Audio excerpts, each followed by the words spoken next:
What's the creepiest urban legend you've ever heard? Yeah. Story That 1. means In the really northeast nearby. U.S., there's a story about the woods Yeah, people, true. or man of True. woods. When you're think it's driving in along a Savannah to road the in the left or woods the and right? catch a glimpse of what looks like a person in the corner of your I eye, hate Savannah Village. but when you look directly at it, it's Bro, the gone. dark- They or say like you the might have snow encountered a man villages? of woods. I forget They what- are there's masters two of snow camouflage villages. and The can one sense when someone is the one looking with at them. igloo. Like, they have They so come many to a halt gems. so you can't Wait. detect any movement. Like, actually It's insane. speculated So that they wear aroused. bark, mud, moss, and grasses to blend in. They're supposedly human, but extremely Sure, simple-minded, that is true. barely verbal. They're very small in stature and mostly avoid contact with civilization. Nobody knows where they live or gather, Ooh, look at this but they kid. usually move on if there's too much activity get, around. um, They're get also cheerleader peaceful. away, Around and then some go check on the farmlands, they will village do very simple Fucking chores at hell, night what a or dick. off in the distance. They may We're sweep a gonna barn floor die. or stack some wood, but anything more Bro, complex there's is so beyond many them. that spawn now. They do I it in took one the other exchange for day, being left alone and while they I'm sleep not in the even barn joking, for a like, night, probably 30 or of for them. some bread and Look at this vegetables place. left out for them to find. We're going down They've there. never been known to Let's do it. steal or harm Right, animals or let me livestock. cut again. Story 2. So, I had a football Let coach me back in crack high the school cat. who was also one of my Yeah, teachers I'm for a gonna shoot you. semester. Yeah, look, you need more He food. told us one story that freaked Get us back all up. out pretty badly. 2 pork And, chops He had a and- coaching job at a small college in Yeah, and I get Montana stoned for when he it. was much Go back up, younger look and newly for it. married. He said that after practice one evening, he was making his long commute home, and the route ran alongside fields of hay, Give me that grain, stone for or the something 3 similar. tools. Dude, do you know how Since it long was Devin's late been summer following or me for? early fall, it wasn't even close to dark yet. His car was an old beat-up truck with just a bench Follow. seat. 3 years. Anyway, he's driving along when he Follow sees a the hitchhiker on the shoulder. This being back in the day and in small-town Montana, my teacher pulled over 3 to let years, the 4 guy months, in 22 without a days. second thought. The That's man was crazy. described as wearing a really old, outdated everyone. style of Can't suit, give mutton. not quite a zoot suit, Yeah. but styled similarly with a baggy cut. Back He when also you had a used to big, dig in your stylish hat. This guy looked like he was from the 1940s Yeah, and like the first sort of day. like a pimp. My teacher thought it was odd that he was so overdressed, considering how hot it was out. 6, But maybe that was the only clothing he had. So, Yo, the guy gets in next to my teacher you're without a good at word. that thing. The teacher asks him where he needs to go, Fuck, no, and the there's guy so just many. points forward. The teacher drives on. Later, he tries making small talk, food and come back. but the man won't Look at this respond or mountain. even acknowledge him. Taylor? Oh my. He just pulls his hat down like he's sleeping. Out of nowhere, the guy tips up his hat, looks out the window and says, "Stop the car now." My teacher pulls over and lets him out, not wanting to upset a possibly unstable person. The guy stands on the side of the road for a moment, then, in a dead sprint, runs off into the field beside the road until my teacher can't see him anymore. The crop was fairly tall. He waits there a while, thinking maybe the guy had to relieve himself and didn't want to do it near the road. Why are you laughing? After Is waiting it long that I told enough, you my it's funny? teacher gets back in the Make me truck and laugh? begins accelerating. The thing about really old trucks is that they don't accelerate very fast. As he gets back onto the road, he looks in his rearview mirror to check for a safe You merge. have 2 furnaces? There aren't any Yeah, cars in sight. okay. But what he I put does in see the is the fucking- where are hitchhiker on all fours like an animal, Cow. I have a lot running, of food. maybe I crawling, have a lot. after the truck at How an much is a inhuman lot? speed. Meanwhile, the truck begins to fishtail as he tries to 20 speed up. pieces of food. His eyes stay glued to the mirror, watching the man chase but after that's his enough for vehicle. right now. Eventually, he gets up to Devin, what you speed and gonna loses do? sight of the So guy. Good, it's so When he bad. finally stops at a gas station to use a payphone, he calls his wife to tell her the story and to lock up the house. She thinks he's just messing with Are you her, laughing? especially since a co-worker of hers had recently told the exact same story. Apparently, it's a well-known urban legend in that town. She thought people were just teasing the new girl at work who had to drive home alone at night. Anyway, my teacher swore he wasn't lying, and she believed him. She even came to one of our fundraisers, and when I asked her about it, she confirmed What time is everything. that? So yeah, now I just avoid lonely roads in Syndicate. Montana. Story 3. So We you're have one in selling the Venezuela fucking called clothes El now. Silbón, the Whistler. Typical of the wetland Cold plains right and here. prairie I'm already regions we getting call cold right here. llanos. I have The roll. description is usually of a very emaciated have man it. dressed I in cowboy, four. lanero, rags with a wide-brimmed hat that hides his skeletal face. He roams the countryside in bushes at night with drooping shoulders, Okay. a downcast stare, and a heavy bag full of bones yeah. and half-decomposed remains slung over his back. What level There are are you? two Like, distinctive are you not features that make him unique. He continuously You have no whistles a goal. high chord I got progression, 15. C, D, Look at E, you. F, You're not G, level A, 2 B, then. C, I'm level I 4. am. that Look at my increases in fucking pitch with each stream. note, I've and he killed- is unnaturally tall and strong, with some accounts describing him as towering over 6 meters in height. Let Rihanna His know. origin is unclear, with some tales calling him an accursed parricide.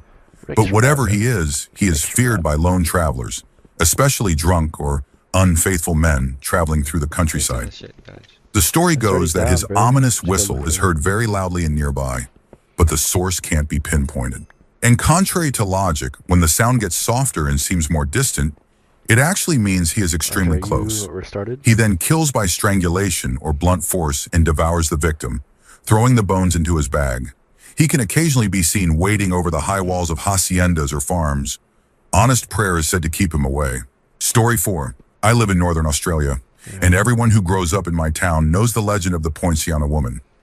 A quick internet search will show the many variations of the story, but the version I grew up with is about a woman who was assaulted by Japanese fishermen. When she discovered she was pregnant, she hanged herself from a Poinciana tree. She is said to appear as a beautiful woman to lure men. She has long dark hair and wears a white gown, and is believed to haunt our Army Reserve. When I was around 12 and my younger brother was 10, he had been in his room while I was in the lounge on the computer. He came barreling out of his room screaming, "Can you hear that? Can you hear that?" before dragging me over to the window. There was a faint feminine moan or hum. We could hear it moving from the window we stood at to the one across the room and back again in a clockwise direction. The wind picked up along with the sound, even though the night had been completely still. The sound became so loud that we ended up on the floor, covering our ears and crying. When I brought it up recently, my brother agreed. It was almost as if the sound had been inside our heads. This continued for about 10 minutes before it stopped abruptly. The wind disappeared. Everything was silent. Everything. We found out the next day that our older siblings had been at the Army Reserve the night before. They had climbed the concrete pillars to the locked gun turret and were taunting the Poinciana woman before leaving after hearing footsteps, assuming it was security. What creeps me out the most is that not long after this happened, I realized there was a Poinciana tree right outside that window. Story 5. My mom told me this story about the village where she grew up in Scotland. The village's earliest known settlement dates back to 3000 BC, so it's ancient. It was once home to the Picts and the Romans. Nowadays, there's a small woodland, and the rest of the surrounding land is farmland. The woods used to be much larger. What remains is just a fraction of the large forest that once almost completely surrounded the village. Legend says the forest was home to witches. When the forest was being cleared to expand the farmland, a lone witch came out of the forest to tell the villagers to stop. She said the trees would not forgive humans for their destruction, and if the villagers did not heed her warning, all their land would become infertile, and so would all the women. Frightened, the villagers agreed but asked for a small portion of the forest. A deal was made that this, and only this, land could be cleared. The witch also said that for every harvest of every crop grown there, 1 sack of produce must be taken to the edge of the forest and left. This practice was followed for hundreds of years until the villagers abruptly tore down much of the remaining forest to grow wheat and build a mill. Again, a strange woman came from the forest into the village and threatened the villagers. She said they had broken the promise and would suffer. This time, the villagers captured the woman and hanged her. Her last words were that the price was now 3 sacks. The man who built the mill was frightened, and after the first harvest, he took 3 sacks into the woods. Unlike his neighbors, his crops did not fail, and his wife became pregnant. He always paid the woods their due, and before long, he was the richest man in the village and had 3 beautiful, healthy daughters. Unfortunately, the man grew greedy and decided he would no longer pay his 3 sacks. The next morning, his youngest daughter went missing. The entire village came to help search for her, but the man insisted his workers continue running the mill so he wouldn't lose money. Soon there was a commotion at the mill. Some of the workers had fainted, others were crying, and some were shouting. The man came to see what was happening. A horrified worker told him they had started up the mill as usual, but blood had poured from between the stones. They had found his missing daughter. Distraught, the man sold his land and fled the village with his family. The mill was torn down, and years later, a silo was built on the same site.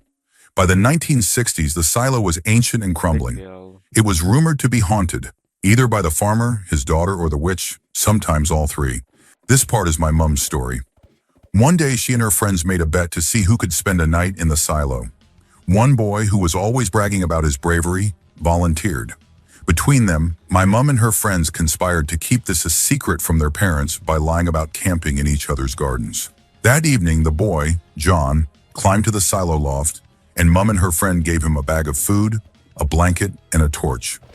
They told him they'd be back in the morning, but they were actually planning to return later to scare him.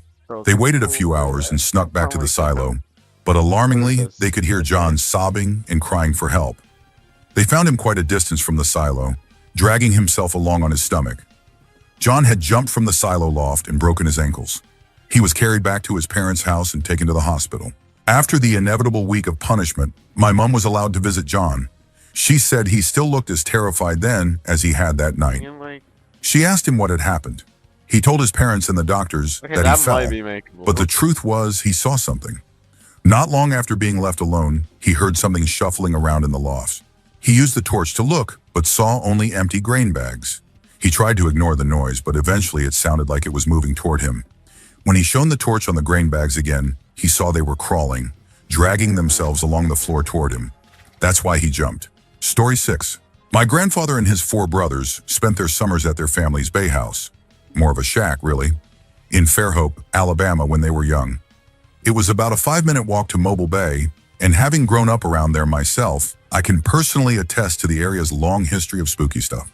One night, my grandfather and his brothers were sleeping on the house's screened-in front porch, since air conditioning wasn't readily available, and it was South Alabama in the middle of summer.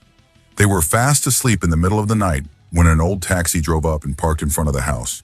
A man and a woman got out of the cab dressed in worn-out wedding attire, top hat, tails and all.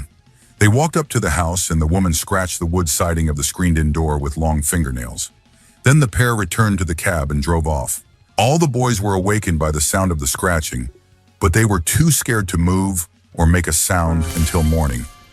The next day, my grandfather brought it up to his brothers, and they all confirmed it had actually happened. It wasn't a dream. They began calling the woman the witch and claimed to have seen or heard her multiple times throughout their lives. A few years ago, I went to see the house before it was torn down. On the wooden panel near the front door, there were 5 scratches spaced in the exact way fingernails would leave marks. I told the current owner the story and he became visibly disturbed. He told me that an old taxi would occasionally park across the street around midnight and stay there until just before daybreak. Still gives me the heebie-jeebies. Story 7. Clownman. I lived just outside Pittsburgh, Pennsylvania, as a teenager, in a small, poor town called Swissvale. The neighboring communities were Rankin and Braddock, once thriving steel towns now plagued by poverty. A strip of woods lined by train tracks runs along the river where our communities sit. Right next to the river looms the decrepit, abandoned steel mill once known as Carey Furnace. Like many teens, my friends and I used to cut through the park, cross the tracks, and hang out by the river, drinking, smoking, and just killing time. Eventually, we began exploring the steel mill.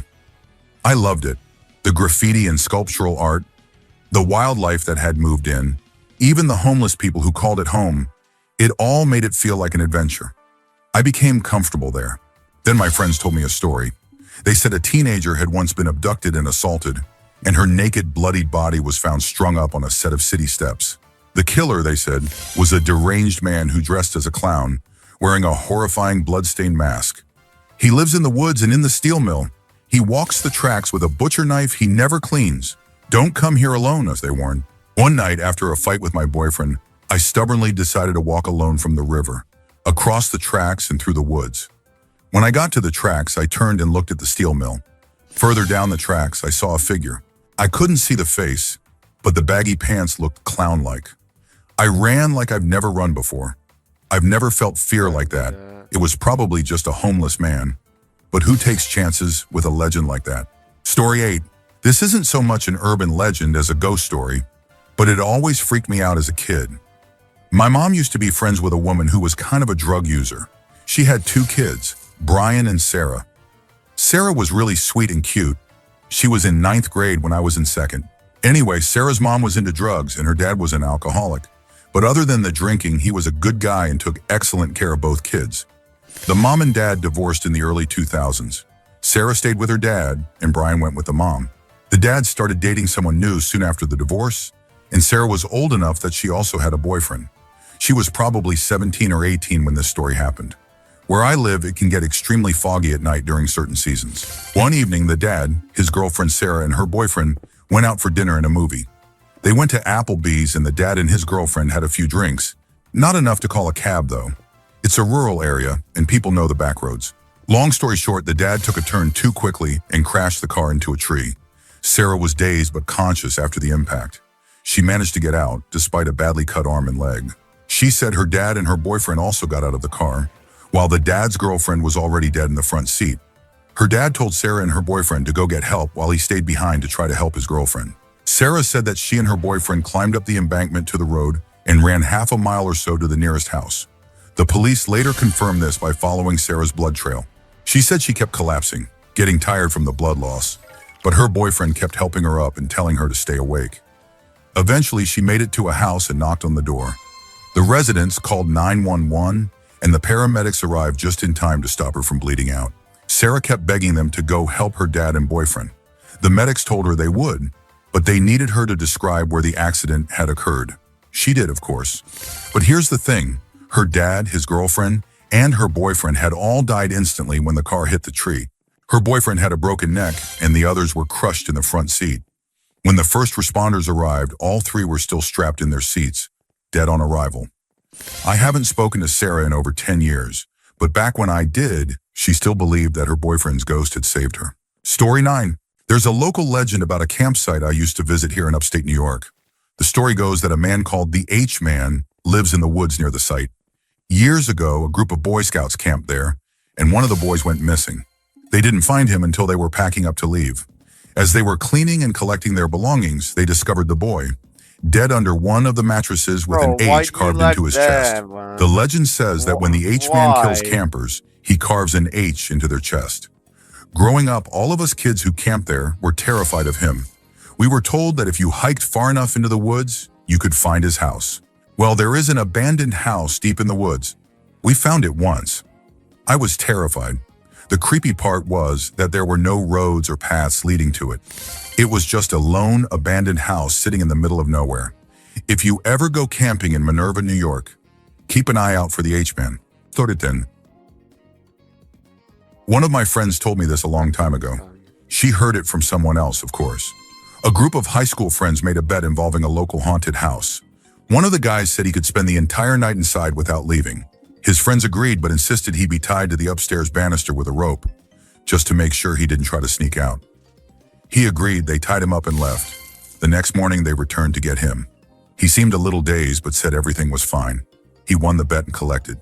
Life went on. The friends graduated, went off to college. Everyone except the haunted house guy.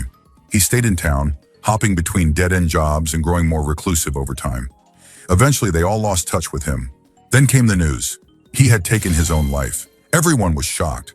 But what horrified them most was learning that he had used the same rope they tied him with that night in the haunted house. Story 11. This might get buried, but it's worth telling. Buckle up. Back in college, one of my friends lived about 20 to 25 minutes outside of town, halfway between our college town and a smaller nearby town. One Sunday night around 10 p.m., they heard an unexpected knock at the door. One of the guys checked the peephole and saw a woman. Something felt immediately off, so he grabbed his gun before answering. The woman was filthy and disheveled. She immediately pleaded to be let inside. Hesitantly, they allowed her in and asked why she was 10 miles from the nearest town, knocking on their door at night. Frantically, she claimed that people were chasing her because she had run away from a cult that had been systematically abusing children for decades. One of the guys didn't believe her until she pulled out a stack of disturbing Polaroids. Each one showed a different child posed in front of a bookcase, almost like a mugshot. She insisted the cops were in on it and begged them not to call anyone. She said she just needed a ride to the bus station where she could meet an attorney she had been in contact with. She didn't want money, just a ride and silence. For whatever reason, my friends agreed. One of them gave her his number and asked her to update him later. They dropped her off at the Greyhound station and returned home. But almost immediately, paranoia set in. They decided to call the police. A couple of sheriffs and officers from the neighboring town showed up. They asked questions. What the woman looked like, where she went, what she said. My friends lied. They said they had just dropped her off in a grocery store parking lot. No mention of the cult, the Polaroids, or the kids. The cops took their statements and left, but two officers from the smaller town came back later that night. They were much more aggressive, grilling the guys about every detail. What the woman said, where she was taken, why they helped her. When no one had anything else to offer, the officers left, but not before warning them to contact only them if anything like that ever happened again. They never heard from the woman again.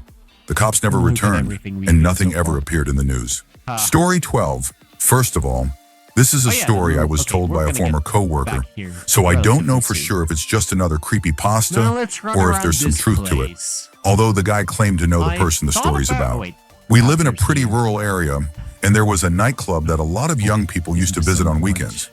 Because the nearest big city was so far away, many of those visitors had to drive quite a while to get there. One night, a young woman wasn't feeling well and decided to drive home a bit earlier than her friends. She got into her car and began the drive home. Not far from the small town where the club was located, she noticed something standing on the road she was driving on. Since deer and other wild animals often cross the roads there, she slowed down and approached cautiously. To her surprise, it wasn't a deer, but a baby stroller standing in the middle of the road. She came to a stop and, against better judgment, decided to investigate. After all, what could really happen? She figured someone had just dumped it there.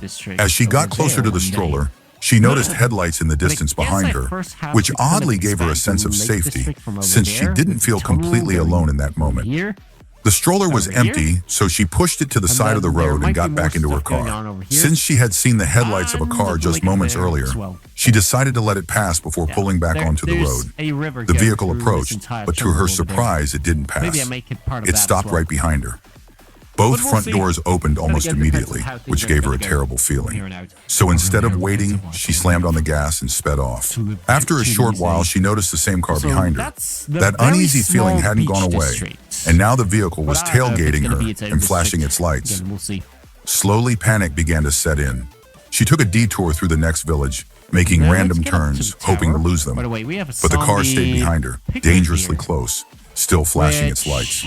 Unsure of what to do, she called her dad and explained the situation as best she could.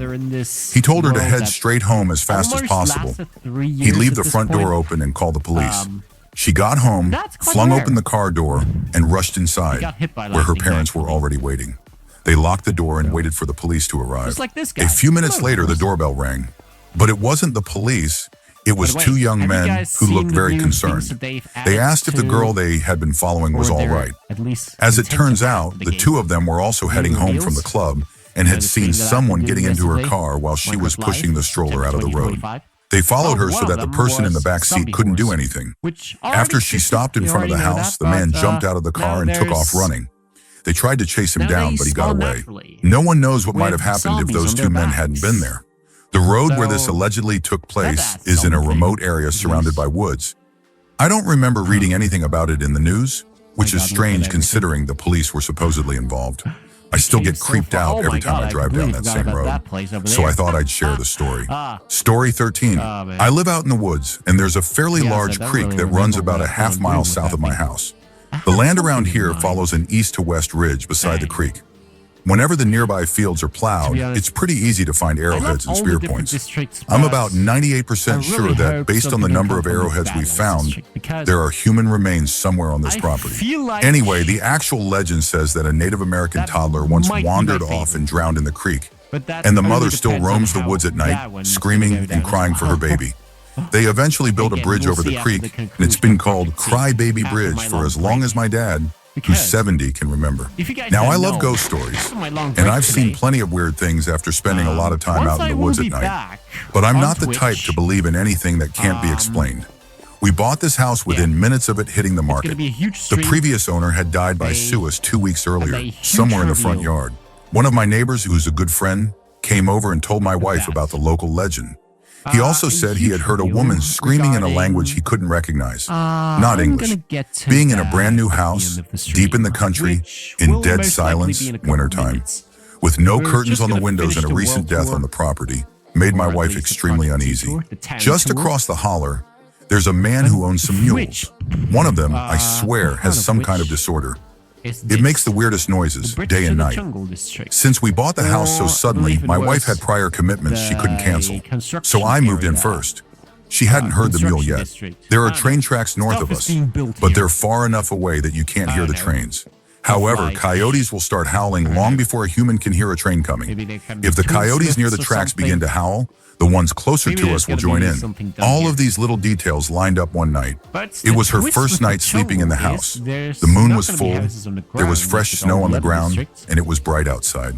We lay in bed staring out the window toward the woods where the creek runs.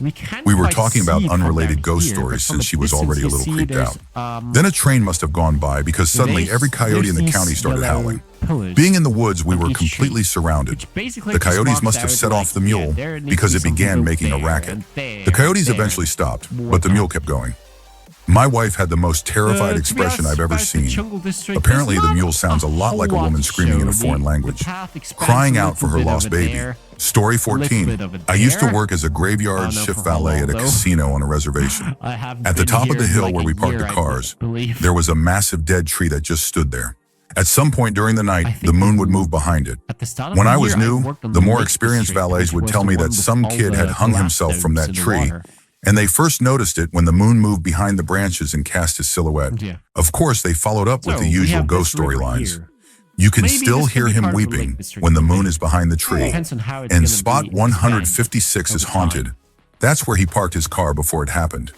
It seemed like the usual tale told to scare the new hires. Later, they admitted it was just a story they made up to mess with people. One night, I was working and decided to tell that same story to a group of new guys.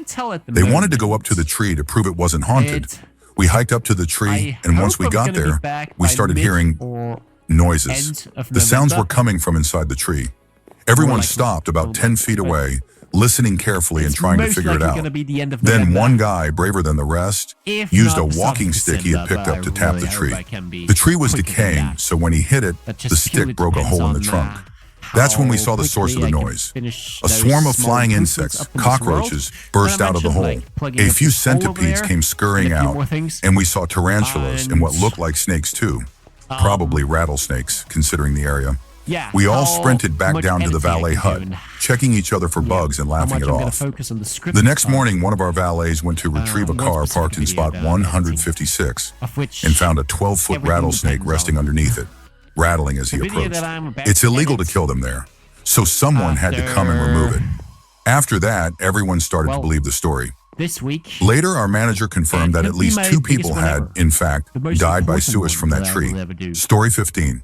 In San Antonio, there's a story about a school bus that once broke down on a set of train tracks.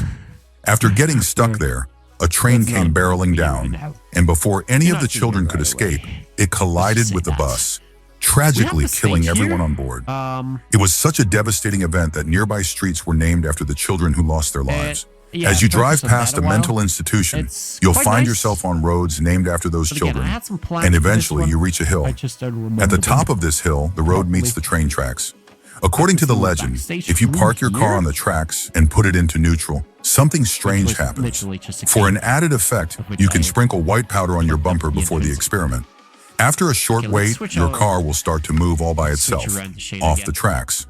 What makes it especially eerie is that your car doesn't roll down the hill, it rolls up the hill. When you check the white powder, you may find small fingerprints left behind. These prints are said to belong to the children who died in that wreck. Their spirits are believed to push your car off the tracks, to save you, just as they couldn't be saved. Story 16. In a quiet, rural area in upstate New York, a string of murders occurred that no one was able to solve.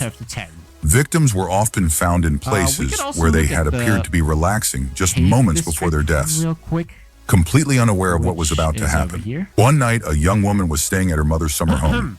Before bed, she decided to lie down on the couch and watch some TV. She began to doze off, but suddenly opened her eyes and saw a man's face staring at her from just outside the window.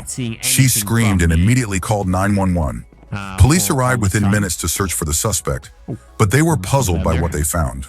The window overlooked a lake with an artificial sandy shore, yet there were no footprints. Nothing suggested anyone had stood outside. A few days later, a man was apprehended and interrogated. He was tied to at least a dozen murders, and detectives quickly identified him as a serial killer who targeted victims in their sleep. When asked about the attempted murder involving the young woman, they asked how he escaped without leaving any trace. Already tied to the other crimes, he calmly confessed. He hadn't been outside the window that night. What the young woman saw was not a face outside. It was his reflection, because he was already inside Ok. the house, standing behind the Je ne vois. couch, waiting for her to fall asleep. Comment on a Story ça? 17. C'est pas possible. In Waco, Texas, just outside Cameron Park, there lie the ruins of what locals call the Witch's Castle. The legend goes that back in the 1800s, a woman living there was believed to practice dark magic. She allegedly sacrificed children, black servants, and even people's pets. Rumors swirl that she performed black magic and all sorts of evil rituals. Eventually, the townspeople had enough. They revolted, marching into the woods to the castle, where they locked the woman inside. They then set the structure ablaze and tore it down, burning her alive. As she died, she cursed the people, their descendants, and all of Waco. When my grandparents were young, the ruins were open to the public. But over time, they were closed off and separated from the main park. Even now, though, there are secret paths that lead to it. At the entrance, you'll see an eerie graffiti clown painted on the gate. That's where most people stop, because it's pitch black and seriously creepy. But if you continue along the wooded trail, you'll eventually find the ruins. I've been there myself, and I even urinated on the site. Nothing bad has happened to me yet, I think. One time some friends and I went there and noticed something strange. Just by the clown gate, there was a dead tree. Someone had tied dozens of apples to the limbs using fishing line. Every branch had an apple hanging from it. It was one of the weirdest and creepiest things I've ever seen. Story 18. In my country, when someone gets lost, people say something that roughly translates to being seized by led around. What is this lead around? Oh, nothing major. Just something that makes you walk in circles. Except there are also stories of people who encountered some innocent creature, like a child or a dog, and followed it. Then they got tired, sat down to rest, and woke up the next morning just a step away from falling into water. Seems suspicious, right? Well, I Googled it. Turns out its main goal is drowning unsuspecting travelers. It confuses people mentally so that they begin doing strange, pointless things. They lose their sense of direction and can't perceive their surroundings, which allows this force to lure them to bodies of water. It's said that for some people, it is their fate to drown. Lead Around somehow knows this and will try especially hard to complete that destiny. Some stories even claim it can become violent if it's close to achieving its goal. Story 19. I'm really late to the party, so this will probably get buried. But my home county of LaPorte is pretty much only known for its connection to an infamous serial killer. Belle Gunness, the Black Belle, was a Norwegian immigrant who moved to Chicago. She became known for scamming insurance companies. When her first husband's business failed, she burned it to the ground and collected a hefty insurance payout. Belle clearly saw how easy it was to profit from tragedy, and her twisted mind made the jump from insurance fraud to murder. Her first husband died under mysterious circumstances, and she used his life insurance money to buy a farm in LaPorte. She began placing ads in Chicago newspapers, seeking Norwegian immigrants to come settle down with her. This seemed appealing. After all, new immigrants wanted someone who understood their culture and language. Belle owned land too. Sure, she usually asked for suitors to name her as the beneficiary on their insurance policies and wills, but that seemed like a small price to pay. Many men, Norwegian or not, replied and began corresponding with her. Sadly, they fell for the scam and willingly handed over control of their estates. But once they moved in with Belle, they were never heard from again. Many were unwed, lonely men, so few people noticed their absence.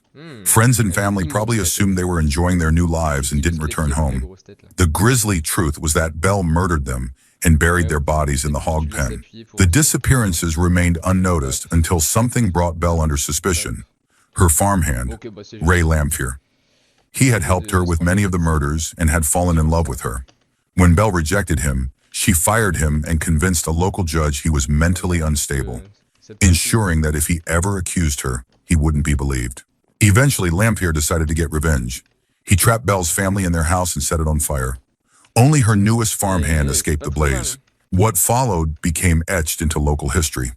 Investigators searched the ruins for remains, and around the same time, Astley Helgelien, whose brother Andrew had vanished after corresponding with Belle, arrived in LaPorte with suspicions.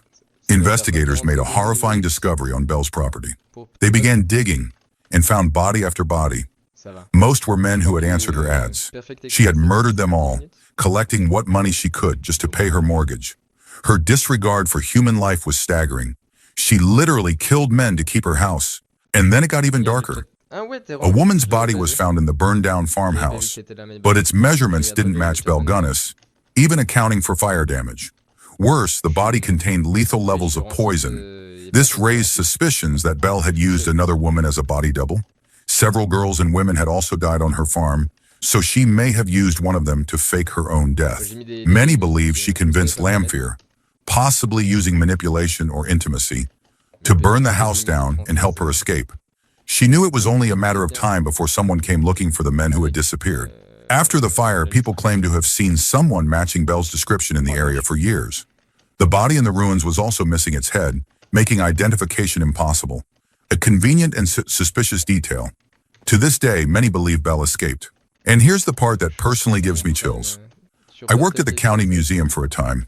We had a whole section dedicated to Belle, including chilling artifacts from her farm, and even a piece of the original shed. Our most prized possession? The skull of Andrew Helgalian. Yes, we had an actual human skull in a display cabinet, and that wasn't the only one. One time I was looking for a TV manual for a video exhibit and stumbled across a skull in a basket, forgotten in a cabinet. At first I thought it was just a Halloween prop, but when I pulled it out, I saw the tag. It was the skull of a Native American, exhumed from a nearby farmstead along with other artifacts. There I was, unknowingly holding the 200-year-old remains of a real person, playing with it like Hamlet. When I told the curator, she just said, "Oh, I thought we lost that. How do you lose a human skull?" Story 20. I'm late to the party, but here goes. So the deal is, I come from a small town in Iceland, about 200 kilometers from the capital, Reykjavik. The town is called Vik, and on each side of the town are vast black sands through which the main road runs. The only way in and the only way out of town is through those sands. The black sands stretch from the sea all the way up to the mountains. Around the 1800s to 1900s, the coastline was a popular fishing spot for French fishermen who mostly fished for cod.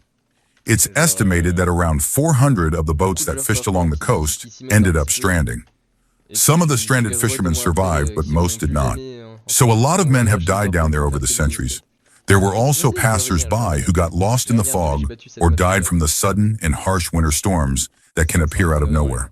Shallow valleys still cross the area, remnants of ancient glacial streams, most of which have dried up. There's one particular valley called Dragala, which roughly translates to Ghost Valley. In winter, we only get a few hours of daylight, meaning the nights are long and cold. I've heard from many different sources that people who drive through that valley alone sometimes encounter unwanted hitchhikers, ghostly figures that seem to appear out of thin air in the passenger seat. They don't speak, just stare forward, and then vanish the moment the car crosses out of the valley. I used to drive that route every weekend for 4 years, and luckily, I never saw anything myself. I'm not usually the type to be rattled by urban legends, but this one always got to me. Driving alone through the middle of nowhere, going down into that valley, I would always catch myself speeding way over the limit when I reached the other side, just in case. Story 21. This is a story I heard when I was a child from my grandmother about her relatives who lived in rural China a long time ago. I've never shared this with anyone and had almost forgotten it until now. So thank you, Reddit. This feels like the right place to begin. Back during Chairman Mao's era, everyone was very poor, and resources were scarce. In China, like in many Asian societies, the eldest child carries greater responsibilities and is expected to look after younger siblings. This one family had constant arguments. The older daughter felt she was being treated unfairly. Any small possession they had was always given to the younger daughter.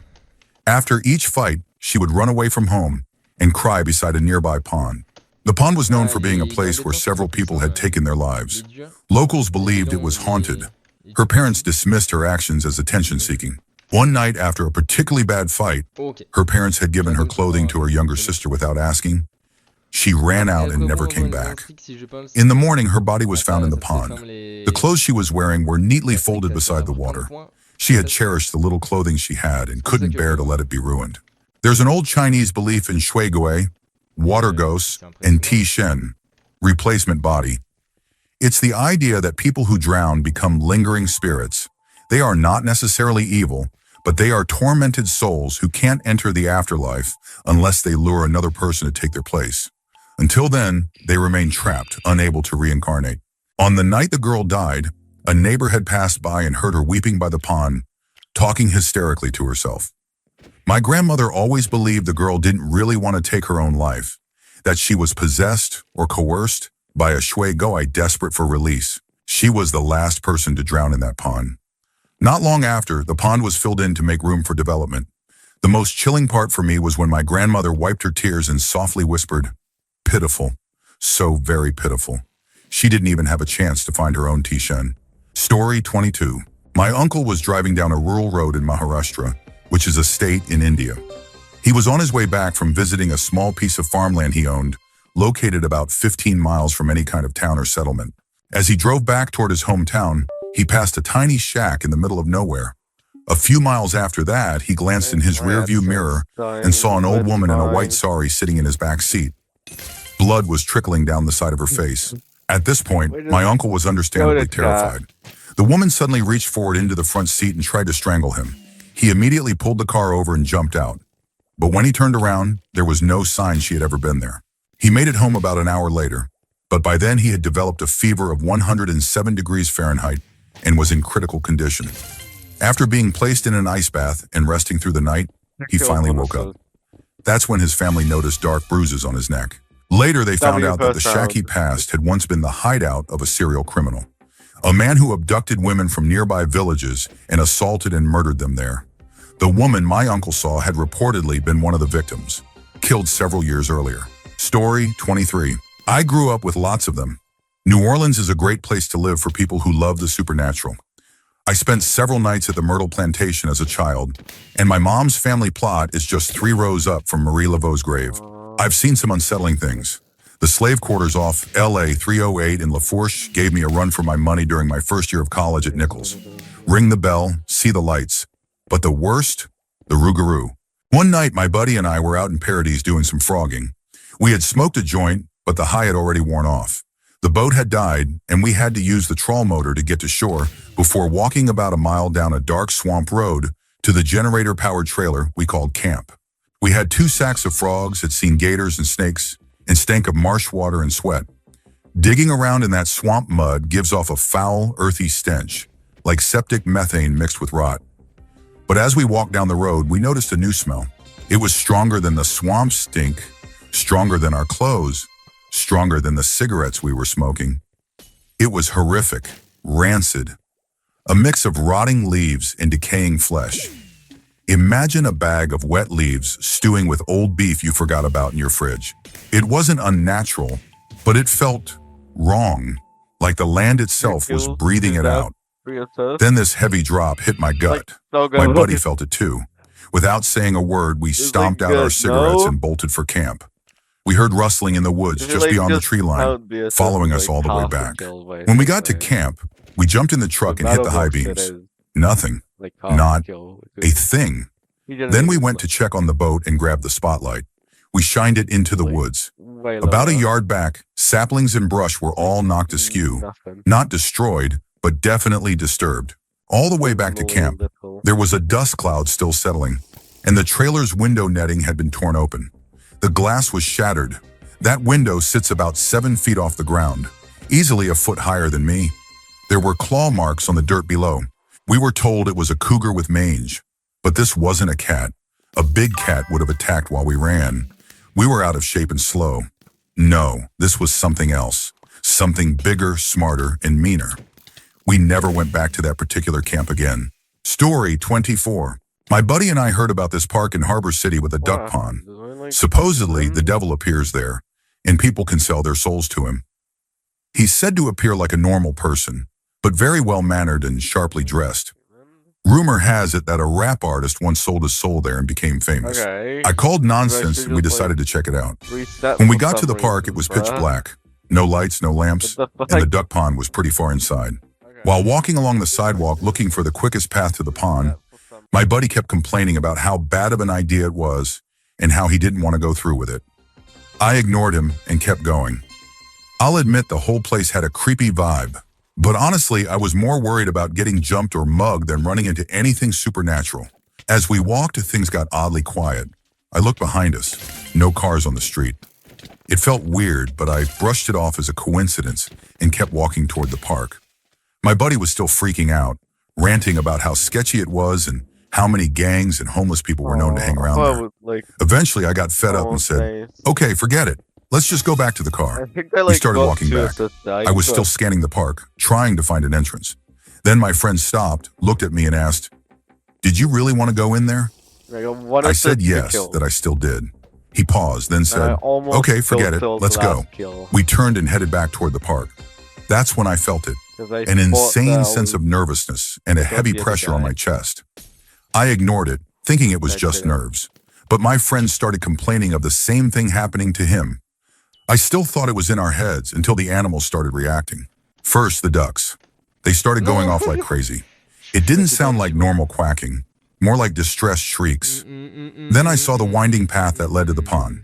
As I focused on it, we noticed rats, dozens of them, bolting away from the pond. We looked at each other, totally confused. Then came the skunks, 3 or 4 of them racing toward the street. A couple of opossums jumped out of a tree near us and ran in the same direction. Moments later, birds in the trees started chirping wildly, all around us. It was surreal.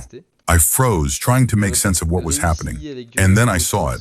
At the end of the path, there was an archway and a bench. I focused my eyes, and that's when I noticed the ember of a cigarette. It moved, rising and falling, as if someone had just taken a drag. I followed the ember and saw a puff of smoke rise into the air, and then the faint silhouette of a person on the bench. I could make out the outline of his body. My heart started pounding, adrenaline hit, and then came a deep, dark fear. Not just nerves. This was something primal. My body was screaming at me to leave. Every part of me said, don't go in there. And yet part of me still wanted to approach, wanted to see who or what it was. I turned to my friend and said, there's someone there. Devil or not, the guy might be armed or dangerous. I don't want to risk it. He agreed. We turned back toward the car. As we walked away, the animals went silent. The park returned to its eerie stillness. I'll never know for sure what or who that was. Maybe it was just a person, but after what I saw and felt, I'm perfectly fine never finding out. That was enough for me. Take it for what it is. Story 25. There is an urban legend where I live. I live in a rural area that was settled a long time ago. The story goes that in the days of the first settlement, there was one teenage girl who was very into the supernatural and began to experiment with witchcraft. Around the same time, several villagers began to notice that strange things were happening. That year, the harvest was bad, several people fell ill, and a young boy even died. The villagers, overwhelmed by their misfortunes, began discussing possible causes, and eventually it came out that a teenage girl had been experimenting with dark magic. The villagers became enraged and rallied to have her burned at the stake. They asked if she had any last words. She requested that her final words be engraved on her tombstone, and then she recited a long speech. Those exact words were placed on her tombstone. It is said that anyone who reads the inscription out loud at her grave will experience misfortune shortly afterward. And if someone curses her name, it is believed that any nearby church will catch fire. I've actually visited this grave. I don't believe in the supernatural, but I can't explain what happened that night. My friends and I had been telling ghost stories beforehand, so we were all a bit jumpy. We approached the grave close to midnight. There was a horse farm nearby, and we could hear the horses whinnying. The moon was full, so it was surprisingly bright out. We reached the grave, and one of my friends read the tombstone aloud in full. At first, nothing happened. Then we heard an incredibly loud and shockingly close neigh from the horses, followed by the thunder of hooves, much closer than they should have been. I'm not ashamed to say that my friends and I screamed and ran back to the car. I jumped into the front seat while the driver got behind the wheel. The car wouldn't start. In the chaos, 2 girls jumped into the passenger seat and onto my lap, and everyone was screaming for us to leave. I slammed the door, but I didn't realize one of the girls still had her hand on the outside of the car. I had slammed the door on her hand. Somehow the door had locked even though none of us had locked it. I had to manually unlock it while she screamed in pain, opened the door again, and then finally shut it properly. The car started, the lights came on, we drove away. Fortunately, it was an older car with no metal around the windows, so while it was painful, her hand wasn't broken. I still don't know whether what happened was all in our heads or if something else was going on, but I do know I don't plan on going back to that grave anytime soon. Story 26. When I was a kid, I used to live with my family in Bucharest. One evening, my dad was coming home from work. It was starting to get dark, and his commute usually took 25 to 30 minutes at most. He said he was stopped at a red light for a minute or two. There were no cars or people around, which was strange because the area was usually busy, especially at that hour. Then, in the blink of an eye, as the light turned green, he was no longer in the city. He said he suddenly found himself on an old road in the middle of a field, with black houses visible in the distance. And it wasn't almost dark anymore. It was pitch black, with only the moonlight revealing those eerie houses. He drove forward about 100 meters and suddenly he was back in the city, as if nothing had changed. But when he looked at the time, it was now around 10 p.m. What had felt like seconds to him had lasted 3 hours. His phone also had no signal during that time. For years, I thought he was just making it up. But now, every time he tells that story, I can see that it still unsettles him. Story 27. This happened to my grandpa, who was in the military during the 1960s. It was during the time when Pakistan and India were essentially at war, specifically the 1965 Indo-Pakistan War. His regiment was stationed somewhere in the woods, and every day the soldiers were assigned specific tasks. As my grandpa tells it, his task was to collect water or food for the next morning, and he liked doing it at night, enjoying the silence while smoking. One night, he decided to take a different path to the well. He was an experienced outdoorsman, so he didn't think twice about it. While walking, he noticed something crawling ahead of him. He pulled out his gun and hid behind a tree, only to realize it was a baby goat. Thinking it was lost and vulnerable to predators, he decided to carry it back to camp. He lifted it onto his shoulders and began walking. After a while, he started feeling like the goat was getting heavier. At first, he thought it was just fatigue, but then it got worse. His back began to ache, and the weight felt unnatural. He turned his head and saw that the goat's legs had grown longer, long enough to almost touch the ground. Terrified, he dropped the goat. It immediately started laughing and screaming in a human voice, repeating, "It was fun! It was fun!" He ran back to camp as fast as he could. The next day, he fell seriously ill, sick with fever and chills to the point where he had to be moved to the medical unit. Story 28. My dad told me this story one night while we were driving home. He used to coach the girls' soccer team at the high school where he teaches, and he once told this same story on the bus ride back from a game. He said it had some of the players crying with fear. When he was a senior in high school, he went to a school dance or some event like that. He stayed afterward to help clean up and was one of the last to leave. This was back in New York, and it was snowing pretty heavily. His family wasn't well off, and since he lived fairly close to the school, he always walked home. As he was walking across a field on his way back, he noticed a man walking in the same direction. At first, he didn't think much of it, just assumed it was someone heading the same way. But it was around 1 a.m., and everything was dead silent. Eventually, they both ended up on the same road, and that's when my dad started to feel uneasy. He usually took a small pathway through the woods to get home, and he started heading that way. But the man followed. That part of the area was always deserted, especially that late at night. The guy even smiled at him at some point, and my dad said that was when he decided to run. But here's the strange part. The man didn't run after him. He just kept walking.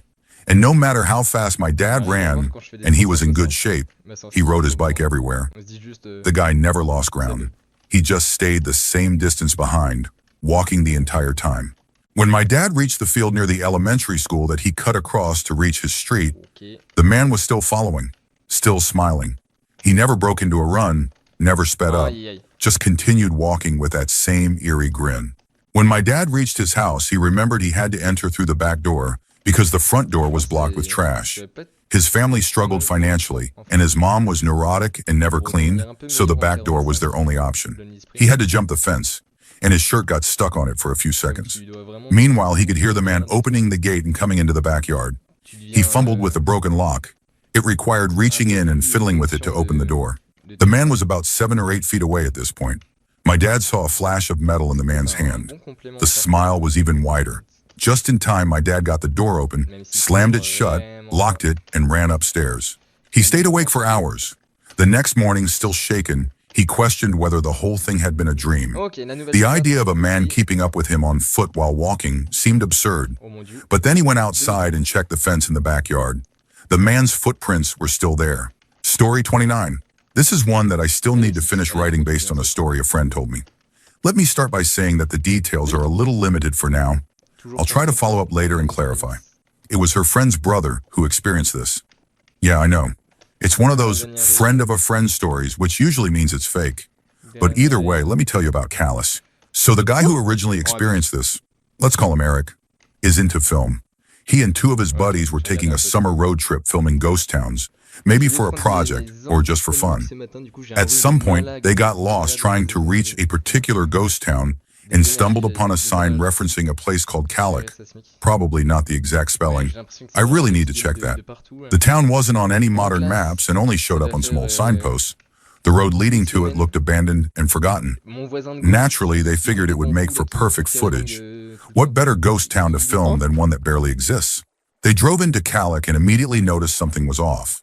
They had already visited several ghost towns Sketty before, is a pretty good option. but this one felt different. A lot of the pasta dishes It wasn't that it was preserved or well-maintained. Lately, there was I've been just something having, strange a about lot it. Of, like, It didn't seem as I've old been or making, decayed like, as the lemon others. pepper chicken, Yet not a where soul was in you sight. kind of like Just marinate buildings, chicken for a couple wind, hours, and like, silence. or up to a day. While driving through, they passed a house that had a statue of like a man in the front yard. A container. It wasn't labeled so and had clothing that looked oddly modern. Eric glanced at it but didn't think much of it at the time. Some other, like, spices. However, add, like, as they drove past, powder, he got a powder, strange feeling and want. looked back. And then, he swears the statue turned his head and watched the car leave. Still, like I said, he shook like it 5 off. hours or up Just to a statue, day. right? And then Eventually, they reached the far end of town where there was a large farmhouse and an enormous barn. Because I've been It trying struck to, them like, as up my odd. protein intake. There was no sign of livestock or fields nearby. Curious, they decided to take a look inside. The barn was empty except for one thing: a small white box in the middle of the But floor. lemon pepper chicken is It looked probably my pristine favorite and type totally of out of chicken, place. I've decided. It was the kind of I box wish you'd I did expect have at a a kid's grill birthday for it, party. but I do not, Way too clean to unfortunately. belong there. They didn't stay long. The place gave them a deeply uncomfortable feeling, like they were intruding. When they stepped out of the barn, the entire town seemed to come alive. People were exiting the houses and slowly walking toward the barn, forming a line as I've they been moved. going to my parents' The house for three dinner guys 'cause it's panicked, free. jumped into their car, There we go. and drove around the Someone else outskirts of cooking town for to you? That's a avoid good passing through option. the crowd. The car took some damage, but they made it out. Eventually, they stopped at a gas station belonging to a national chain When I and was went in inside. when I was in They told the uni, clerk what had I made happened a and lot of, asked like, if he knew pasta anything about a nearby options, town 'cause that called was just Callix. cheap and easy The to, man's like, entire warm up. demeanor changed. He Ooh, became wait, there's visibly a star disturbed here. and refused to answer any questions. He only said it would be best if they left and never Nice. looked for Calic again. Later on, one of them decided to search online for more about Calic. Still, they couldn't Well, find we're just anything gonna- official. The only mention they uncovered was on a bizarre old website, like something from the early days of the internet, Rob that was Epstein? documenting activity of alleged remaining members of the Manson family.